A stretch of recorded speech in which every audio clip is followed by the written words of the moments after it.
think true wellness to me used to mean doing everything well. You know, juggling all the balls, keeping those pesky ducks in a row. And sure, I'd cut myself some slack when it came to my personal appearance or my housekeeping. But perfectionism really was as hardwired into me as my need to be loved. And so it's really no wonder that those wires eventually got crossed. I didn't have to work too hard to make straight A's, and so other people just naturally thought that I was brilliant, that I was gifted, and I was going places.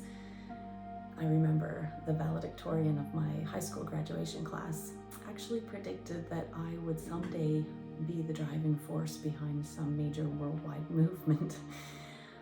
But behind that mover and shaker mask was really just a little girl, an insecure little girl who had no idea what she was doing and where she was headed. And I learned to wear the masks of the assumptions that other people made about me based on my natural abilities and talents. But that really just isolated me all the more.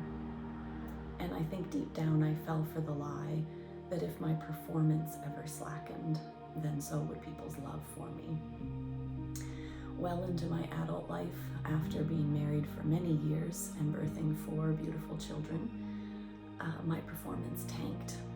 I fell from the frayed ends of my rope flat on my face, and one subtle lie after another deceived me until finally I was living a lie. And I thought, if I ever take this mask off, surely I'm gonna lose all the love I've ever known. But there was one that knew me inside and out, and I discovered through all of this that I could not erase his love from me. When I expected judgment and humiliation, God just continued to surprise me with his lavish love for me. And at my personal version of rock bottom, it was as if God could finally prove to me that it was me that he loved. It wasn't my performance. It wasn't my perfect track record. He actually loved me. And God gave me the strength and the grace to initiate what I would call a journey of mask-ripping intimacy with my husband. And I didn't know this at the time, but he was just as desperate for this as I was.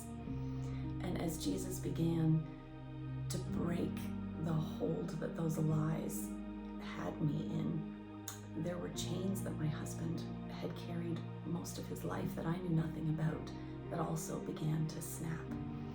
And I will marvel forever at how God used our selfishness, how he used the undoing of our own hands to actually build for us the life-giving marriage that we had never seemed to be able to achieve. And I discovered through all of this that true wellness looks a lot less like perfection, a lot less like picture perfect, and a lot more like truth and brutal honesty. Because only when my husband and I were brave enough to embrace the truth about ourselves, but more importantly, the truth about God and his undying love for us, did we finally find a freedom in our lives that had always eluded us. I describe our story as one of unlikely grace, because we of all people should have known better. As servants in the church, ministering the word of God, we couldn't even plead ignorance.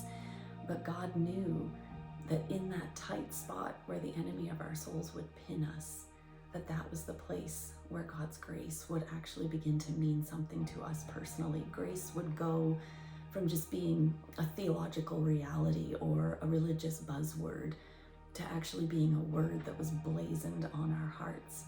And I think for me now, true wellness means living and breathing that unlikely grace of God all the days of my life, because I finally know that I could never live and breathe a day without it.